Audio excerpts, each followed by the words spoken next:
Good morning mga kagigil. Ayan, dito ulit kami mag-breakfast sa Starbucks. Thanks to my BFF.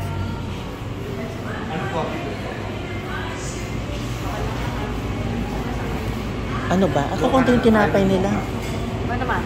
Siyempre ba naman? Kapit iya pwedeng bahala ka. Ikaw kasi halos dito minuto, nandito ka eh. Ano ba? Tinapay. Tita po tita. Ito tita. Tita, ano raw sa'yo?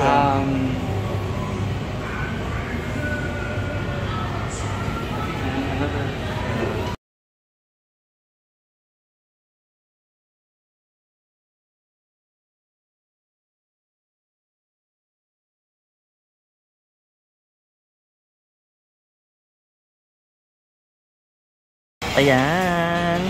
Kain. Breakfast na tayo mga kagigil. Ayan.